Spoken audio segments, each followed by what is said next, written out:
আসসালামু আলাইকুম, সবাইকে শুভেচ্ছা জানাচ্ছি। মাসুম মাহবুব দেখছেন ওপেন দ্য ইউটিউব চ্যানেল এবং মাসুম মাহবুব ফেসবুক পেজ। রংপুর থেকে শামীম রায়হান, চট্টগ্রাম থেকে মোহাম্মদ সিরাজ, ফরহাদ নরসিংদী, হাতিয়া থেকে শাহাবুদ্দিন। জি, এখন বাকিরা বললেন ভাই আমার নাম বললেন না কেন, আমি কি অপরাধ করেছি? আমার যে কটা নাম এই মুহূর্তে চোখের সামনে পড়েছে সেই কটা নাম বলেছি। ওকে, শাওন গাজীপুর, মিজান ওমান। এইবার যে আসা শুরু করছে, কাহিনী তো খারাপ। জি, আপনারা শুনতে দেখতে পাচ্ছেন, আমি শুরু করছি লাইভ।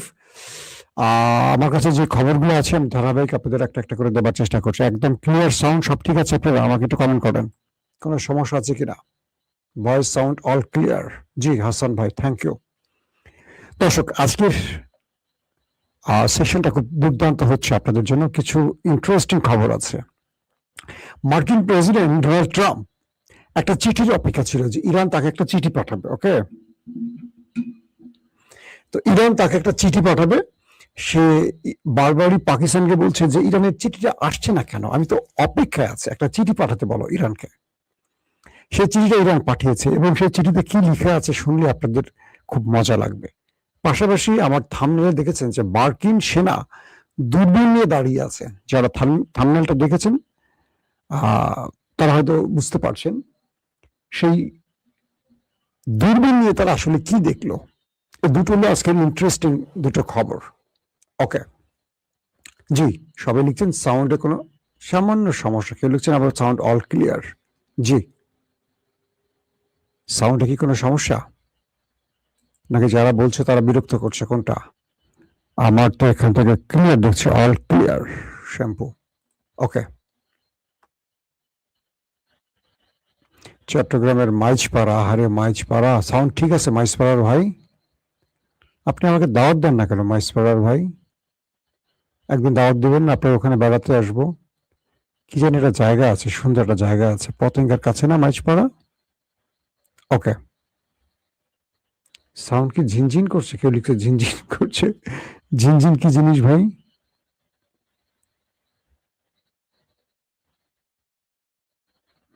ওকে, সাউন্ড ঠিক আছে বলছেন অনেক। ওকে, যে খবরটা দিয়ে শুরু করতে চাই সেটি হলো আমেরিকা ঘোষণা দিয়েছিল হরমুজ দিয়ে ইরানের কোনো জাহাজ ঢুকতে দেবে না। ওকে, তো ইরান বলছে তুমি যদি আমার জাহাজে আক্রমণ করো তাহলে আমি তোমার উপর স্ট্রাইক চালাবো। এরপর ইরান তাদের ৮০ থেকে ৯০টা জাহাজ কিন্তু পার করেছে, আর দুটোতে ইরান আমেরিকা অ্যাটাক করেছে, দুটো ট্যাঙ্কারে। তার পাল্টা ইরান আমেরিকার স্বার্থ সংশ্লিষ্ট 4টা ট্যাঙ্কারে অ্যাটাক করেছে, আর ৮০ থেকে ৯০টার মতো জাহাজ হরমুজ দিয়ে ত্যাগ করেছে এবং বিকল্প পথ তারা রেল ইউজ করে পৃথিবীর বাজারে ইরান তার তেল পাঠাচ্ছে। ওকে, এই পরিস্থিতির মধ্যে সবচেয়ে বড় যে খবরটি, ইরান তার ২০ লাখ ব্যারেলের সুপার ট্যাঙ্কার, শুনছেন ঠিক, আবার বলছি ২০ লাখ ব্যারেল তেল সহ সুপার ট্যাঙ্কার একদম মার্কিন যুদ্ধজাহাজ ওয়ারশিপের সামনে দিয়ে পাঠালো। পাশাপাশি হরমুজের নেভি, আকাশে ইরানের এয়ারফোর্স, তারা পুরো বিষয়টি মনিটর করছে। কি করে আমেরিকা? ইরানের সুপার ট্যাঙ্কার যেটার মধ্যে ২০ লাখ ব্যারেল, এই তেলটা কি আমেরিকা লুট করবে, আটক করবে, নাকি জাহাজটাতে আক্রমণ করবে? একদিকে ইরানের নেভি ওয়েট করছে, একদিকে এয়ারফোর্স ওয়েট করছে, আর জাহাজটি মার্কিন যুদ্ধজাহাজ ওয়ারশিপের সামনে দিয়ে যাচ্ছে। এই পরিস্থিতির মধ্যে একটি ছবি মার্কেটে এসছে, বড় বড় গণমাধ্যমে এসছে, যে আমেরিকার সেনারা দূরবীন নিয়ে তার জাহাজ থেকে দেখছে যে ইরানের জাহাজ চলে যাচ্ছে তাদের চোখের সামনে দিয়ে। এই দৃশ্যটি পৃথিবীকে প্রমাণ করেছে যে ইরানের ভয়ে আমেরিকা কতটা নতজানু হয়ে গেছে, যে তারা দেখছে কিন্তু ওই জাহাজকে টোকা দেওয়ার সাহস করেনি। নেপথ্যের আসলে কারণটা কি ঘটেছে? কারণটা ঘটেছে, ইরান বলেছিল আমেরিকাকে, যদি আমার এই জাহাজে আমেরিকা কোনো অ্যাটাক করে, মূল কাহিনী কি, কেন শুধু দূরবীন দিয়ে দেখলো আমেরিকা অ্যাটাক করলো না বা ওইটাকে আটক করলো না?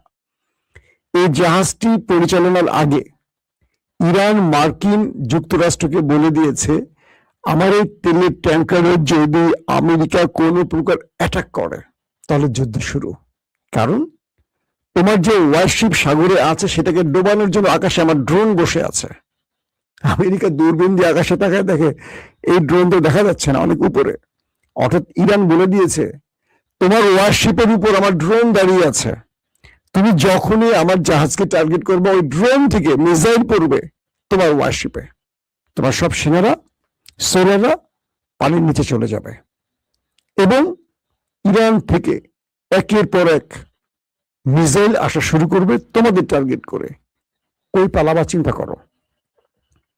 আমেরিকার ইরান এই থ্রেটটি যখন আমেরিকাকে দিয়েছে, আমেরিকা আর সাহস করে নাই যে ইরানের এই জাহাজে আক্রমণ করে কোন বিপদে পড়ি। ইরান বিরচিত ভাবে মার্কিন যুক্তরাষ্ট্রের নাকের ডগা দিয়ে চোখের সামনে দিয়ে চলে গেছে, আর তারা চেয়ে চেয়ে দেখেছে। একটা গান আছে না, চেয়ে চেয়ে দেখলাম তুমি চলে গেলে, তাই না? হ্যাঁ ভাই, মাইসপাড়ার ভাই বলেন, গান ঠিক আছে? আসেন এই খবরটি এখানে একটু পজ দেই, আসবো আবার। দ্বিতীয় গুরুত্বপূর্ণ খবরটি কি শোনেন। পাকিস্তানকে বারবার ডোনাল্ড ট্রাম্প বলছে, মিস্টার আসিম মনির, কোথায় আমার চিঠি?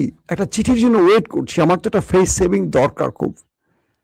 আগামী নির্বাচনে আমি হেরে গেলে তো আমার রাজনীতিও শেষ, আমার ডেমোক্রেট আমার রিপাবলিকানদেরও ইজ্জত শেষ। তার অনেক আশা ভরসা করে আমাকে বসিয়েছিল এই চেয়ারে। আসিম মনির বলল যে চিঠি আসবে স্যার, একটু ওয়েট করেন, একটু ওয়েট করেন। শেষ পর্যন্ত ডোনাল্ড ট্রাম্প বিমানে উঠলেন কোন একটি গুরুত্বপূর্ণ সফরে। আজকে মার্কিন অনেক গণমাধ্যমে ছবিটি রিলিজ হয়েছে। তো সেই বিমানে বসে যখন ডোনাল্ড ট্রাম্প, তখন হঠাৎ করে তার কাছে চিঠিটা আসে, মিস্টার প্রেসিডেন্ট, হেই আপনার চিঠি। ট্রাম্প হাসি মুখে চিঠিটা খুললেন, ক্যামেরাগুলো ধরে রাখলো তার দিকে। আহা হা, ভালোবাসার প্রথম চিঠি কেমন লাগে বলেন? যারা প্রেমের চিঠি পেয়েছেন, চিঠিটা খুলতে কেমন লাগে একবার চিন্তা করেন তো। এখন তো প্রেমের চিঠি কেউ লেখে না, সব মেসেজ করে।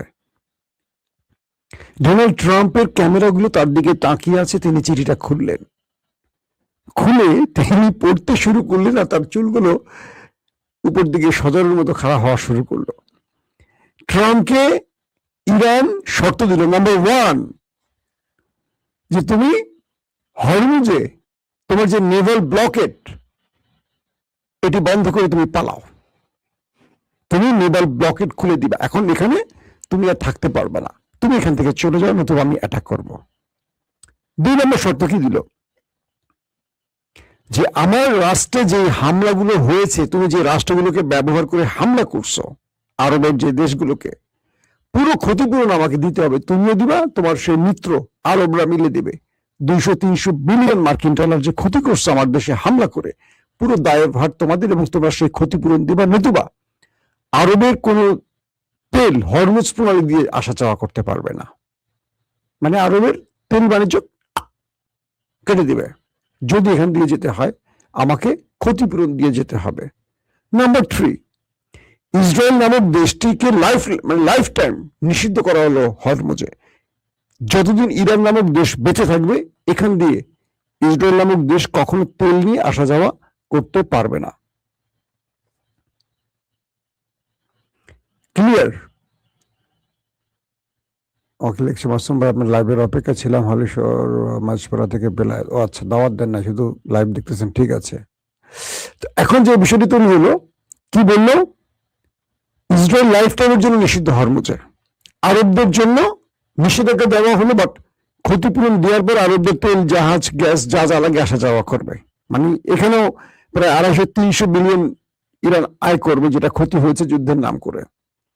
আর আমেরিকাকে এই অঞ্চল ছেড়ে যেতে হবে। তারপরে চিঠিতে কি লেখা, প্রেমের চিঠিতে লেখা, তোমাকে মিস্টার ট্রাম্প মার্কিন সেনাদেরকে আরব ছাড়তে হবে। মানে শর্তটা এইভাবে দেওয়া হয়েছে যে ইরানের আশপাশে থাকা যতগুলো মার্কিন ঘাঁটি আছে সবগুলোকে এখান থেকে চলে যেতে হবে, একটাও ইরানের আশেপাশে থাকতে পারবে না। বুঝতে পারছেন? ইরানের আশেপাশে মার্কিন কোনো ঘাঁটি, মানে কি আরব দেশে যে ঘাঁটিগুলো আছে প্রায় 16টির মতো ঘাঁটি, আরো বেশি থাকতে পারে 16টির, এবার ইরান অ্যাটাক করেছে 16টি ঘাঁটিকে, একটা ঘাঁটি এখানে থাকতে পারবে না। তুমি লেজ গুটিয়ে এখনই পালাও, তোমাকে আমি আরবে বা আমার আশেপাশে আর সহ্য করব না, তোমাকে যেতে হবে, হবেই।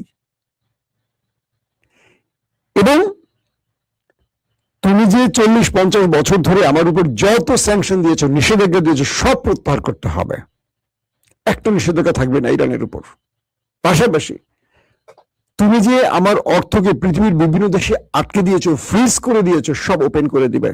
শুধু ওপেন করবে না, যত বছর এই টাকাগুলো জমে আছে ওখানে তার পুরো আসলে আমাকে লাভ ফেরত দিতে হবে। আমার টাকা আটকে রাখার জন্য তার ক্ষতিপূরণ তোমাকে আমাকে অবশ্যই দিতে হবে।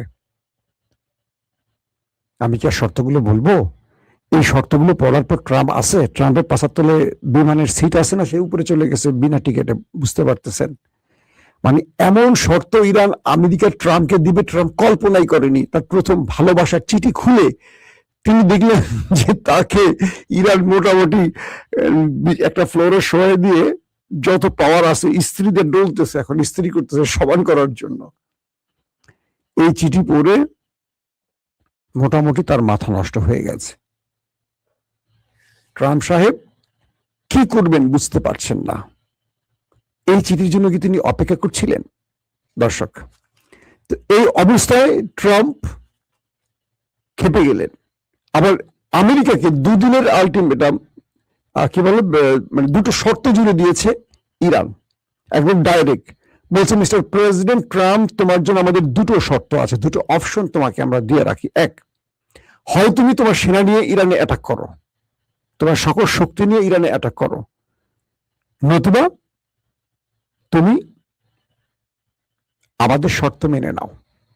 আমরা যে তোমাকে 14টার মতো শর্ত দিয়েছে, মানে আজকে যে শর্ত ইরান আমেরিকাকে দিয়েছে সেখানে মোট 14টা শর্ত দেয়া হয়েছে। আগে ছিল 10টা, আরো 4টা বাড়াইছে ইরান। খেলা কোন দিকে যাচ্ছে বুঝতে পারছেন? দিন যত যাচ্ছে ইরানের শর্ত বাড়ছে, কারণ আমেরিকা পাগলামি বাড়াচ্ছে। তো ইরান বলছে তোমাকে দুটো অপশন দেয়া হচ্ছে। প্রথম অপশন হলো তুমি তোমার সকল সেনাদের নিয়ে ইরানে অ্যাটাক করতে পারো, নো টেনশন, অথবা তুমি আমাদের শর্ত মেনে নাও, নিয়ে এখান থেকে কেটে পড়ো, আমরা যে শর্তগুলো দিয়েছি সেগুলো মেনে নাও। এই অবস্থায় কি করবে এখন আমেরিকা, সেই টেনশনে আছে। পাশাপাশি অনেক রকম তথ্য কিন্তু এখন আসতেছে, ইরানের এই সাফল্য আমেরিকার জন্য কঠিন পরিস্থিতি সৃষ্টি করছে। একটার পর একটা চাপ তার জন্য বাড়ছে, এবং ইরান আমেরিকাকে ডেডলাইন দিয়ে দিল এবার। আগে আমেরিকা ট্রাম্প ইরানকে ডেডলাইন দিত 24 ঘন্টা, 48 ঘন্টা, 5 দিন, 7 দিন, 15 দিন, এইভাবেই ডেডলাইন দিত। এবার ইরান আমেরিকাকে ডেডলাইন দিছে যে তুমি এই ডেডলাইনের মধ্যে হয় শর্ত মানো, না অ্যাটাক করো, না হয় আমরা তোমার উপর অ্যাটাক করে বসবো। এখন কি করবেন বলেন? এখন আমেরিকা আপাতত ইরানের কাছে নত হওয়া ছাড়া আর কোনো পথ দেখেন, অথবা যুদ্ধ শুরু করা। আমি আপনাদের কাছে দিনের প্রথম খবরে বলছি, মার্কিন যুক্তরাষ্ট্রের যিনি সেন্টকমের যিনি কমান্ডার, তিনি এখন আরবের অপেক্ষায় আছেন, মানে আরব সফরে আছেন। এবং বলা হচ্ছে যে অ্যাডমিরাল বেট কুপার, সেন্টকমের যিনি কমান্ডার অ্যাডমিরাল বেট কুপার, তিনি এই যুদ্ধের মূল পরিকল্পক। আপনারা জানেন যে 26 ফেব্রুয়ারি ট্রাম্পকে তিনি তার পরিকল্পনা পেশ করার পর দুদিন পর 28 ফেব্রুয়ারি ইরানের উপর আক্রমণ হয়, এবং এই বেট কুপার তার পুরো পরিকল্পনা ইসরায়েলের যিনি চিফ অফ স্টাফ তাকেও পেশ করেছেন। এরপর তিনি আরবে সফরে গেছেন, কারণ এই যুদ্ধটা আরব থেকে নিয়ন্ত্রণ করা হবে, এবং আরবে আমেরিকা হিউজ পরিমাণ সামরিক অস্ত্রগুলো মোতায়েন করছে। ইরান আরবকে উদ্দেশ্য করে বলছে যে এবার তোমার কোনো রক্ষা নাই, যদি তোমার ভূমি ব্যবহার করে আমেরিকা আমার উপর কোনো আক্রমণ করে, তাহলে তোমাকে এটার 4 গুণ মাসুল দিতে হবে। তোমাদের প্রাসাদের একটা ইট আমি রাখবো না এবার। এতদিন আমরা মার্কিন স্বার্থ সংশ্লিষ্ট জায়গাগুলো টার্গেট করেছি, এবার আরবের রাজা বাদশাদের কোনো প্রাসাদের ইট আমরা রাখবো না, তোমাদের থার্ড প্যাট্রিয়ট পেছন দিয়ে ঢুকিয়ে দেব। যেগুলো দিয়ে তোমরা মনে করছো নিজেকে রক্ষা করবা, সেই থার্ড প্যাট্রিয়ট বা আয়রন ডোম যেগুলো বসিয়েছো ওগুলো পেছন দিয়ে ঢুকিয়ে দিব। ইরান একদম সরাসরি বলছে আরবকে। পাশাপাশি তারা স্পষ্ট করে বলে দিয়েছে যে যদি বন্ধুত্ব চায় তাহলে ভাই হিসেবে বুকে জড়াবে ইরান, আর যদি শত্রুতা দেখতে চায় তাহলে আরবকে এবার প্রস্তুতি নিয়ে মাঠে থাকতে হবে। আরবের জন্য সবচেয়ে ভয়ঙ্কর দিন ইরান নামাবে এবার, কারণ আমেরিকা তো আরবে থাকে না, তাদের কিছু স্বার্থ সংশ্লিষ্ট জায়গা আছে, ঘাঁটি আছে, সামরিক অস্ত্র আছে, সেনা আছে, বাকি তো সব আরবদের। এবার ইরানের যে ৮০,০০০ বা ১,০০,০০০ মিসাইল রেডি আছে বা ড্রোন রেডি আছে, এর অর্ধেক যদি আরবে মারে, আরবের আর কিছু থাকা লাগবে না। বুর্জ খলিফা দেখবেন মাটিতে কাত হয়ে পড়ে আছে। তো এই বিষয়গুলো একটার পর একটা আসছে। তো এখন আরবের ভেতর থেকে যুদ্ধের পরিকল্পনা তৈরি হচ্ছে। ট্রাম্প এখন যুদ্ধের দিকে হাঁটবে নাকি ইরানের ১৪টা শর্ত মানবে, সেটা নিয়ে এখন মূল আলোচনা চলছে। দর্শক, আমি এই সময় আর সংবাদটা বাড়াবো না, আমার কাছে আরো অনেকগুলো গুরুত্বপূর্ণ খবর ছিল, আজকে দিতে চাচ্ছি না, কারণ আপনারা চান একটু সংক্ষিপ্ত খবর, একটু বড় করলে আপনাদের অনেকের নাকি বিরক্ত হন। তাই শেষ করছি আপাতত। আগামীকাল সকাল 10টা থেকে 11টার মধ্যে আমি আপনাদেরকে আরো কিছু গুরুত্বপূর্ণ খবর দেওয়ার চেষ্টা করব। এখনকার মতো বিদায় নেই, প্রত্যেকে ভালো থাকবেন। আল্লাহ হাফেজ। সোহেল রানা বগুড়া যমুনা নদীর পাড়ে বসে খবর দেখছেন, বাহ সুন্দর লোকেশন। ওকে, আল্লাহ হাফিজ ভাই, সবাই ভালো থাকবেন।